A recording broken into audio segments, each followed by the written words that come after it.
रामपुर की ऐतिहासिक गांधी समाधि का इतिहास काफी पुराना है। राष्ट्रपिता महात्मा गांधी की अस्थियों को नवाब रजा अली खान रामपुर लाए थे।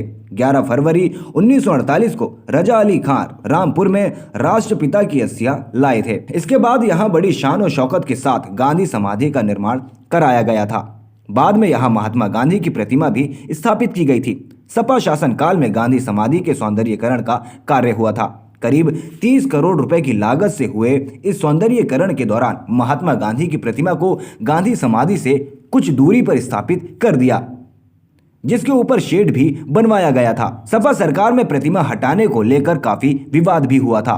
तमाम राजनीतिक दलों और सामाजिक संगठनों ने अपनी आवाज बुलंद की थी, लेकिन तब किसी की सुनवाई नहीं हुई थी। फरवरी 2020 के दौरान राज्यपाल आनंदीबेन पटेल के रामपुर आगमन के दौरान उन्होंने गांधी समाधि पर पुष्प भी अर्पित किए थे। उन्होंने जिला प्रशासन को प्रतिमा समाधि स्थल पर ही स्थापित करने के निर्देश दिए थे, जिसके बाद जिला प्रशासन की ओर से कवायद शुरू हो गई। अब इस प्रतिमा को फिर से समाधि स्थल पर ही स्थापित कराई गई है। साथ ही गांधी समाधि स्थल का सौंदर्यीकरण का कुछ और काम भी कराया गया है। गांधी समाधि के बाहर शहीदों की प्रतिमाएं भी लगाई जानी है। जो काम बहुत पहले होना चाहिए था वो अब हुआ है, यानी देर आए दुरुस्त आए। इतने महान शख्सियतें रामपुर में रही हैं जिनका कि स्वतंत्रता संग्राम में बहुत महत्वपूर्ण रोल रहा है। देश के सीमाओं पर जो देश की सुरक्षा के लिए लड़ाई हुई उसमें बहुत बड़ा रोल रहा है, शहादत दी है।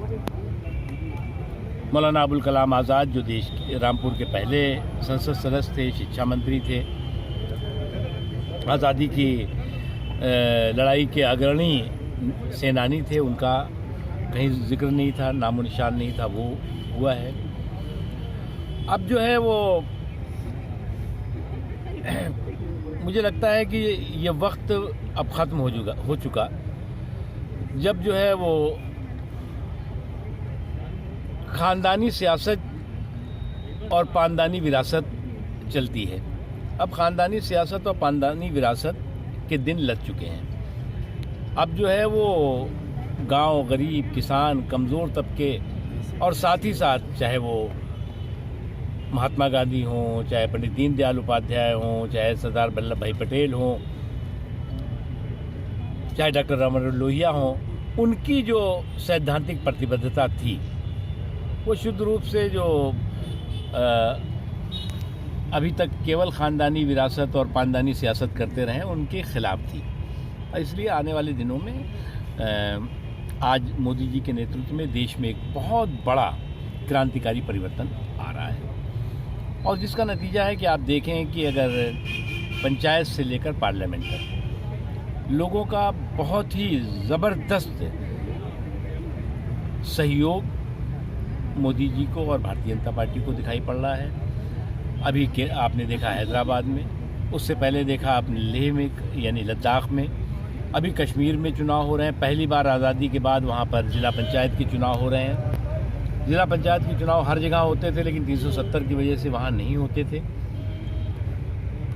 और वहाँ पर भी जिस तरह से लोगों का, मैं तो वहाँ था 3-4-5 दिन वहाँ पे था, दूर दराज के इलाकों में गया, उन इलाकों में गया जहाँ पर कि जिसको कहते थे कि जो इलाके जो है वो आतंकवाद का गढ़ थे, वहाँ पर भी जो है वो लोगों का जो लोकतांत्रिक प्रक्रिया, जो डेमोक्रेटिक प्रोसेस है, उसमें जिस तरह से, जिस जुनून और जज्बे के साथ लोग हिस्सेदारी भागीदारी कर रहे हैं, निश्चित तौर से, साफ तौर से जहाँ देश बदल रहा है वहाँ जम्मू एंड कश्मीर और जम्मू कश्मीर के लोग भी आज जो है विकास और विश्वास के रास्ते पे चलते हैं। किसानों की बसर बात करें, किसान अभी भी जो है शांत नहीं हुए हैं, विरोध लगातार जारी है। अन्नदाता हमारे लिए हमेशा श्रद्धा के पात्र है, और मोदी जी ने हमेशा जो हमारा कृषि प्रधान देश है उसको कृषक प्रधान देश बनाने की दिशा में, आप शुरू से देखें, अगर ये सरकार 6 साल से ज़्यादा हो रहा है, चाहे बजट दुगने करने की बात रही हो, चाहे किसान को सम्मान निधि देने की बात रही हो,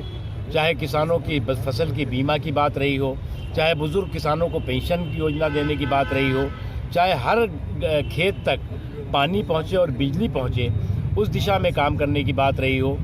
और एक लंबी श्रृंखला है कि किसानों और कृषि को मेरे गांव और मेरे देश और मेरे खेत और मेरे खलियान को प्राथमिकता दे करके प्रधानमंत्री नरेंद्र मोदी जी की सरकार ने काम किया है। हमारे किसानों और हमारे किसान भाइयों में कुछ हो सकता है कि कुछ लोगों ने कन्फ्यूज़न पैदा किया हो या कन्फ्यूज़न हो, वो दूर होगा और जल्द ही सब कुछ ठीक होगा। ठीक।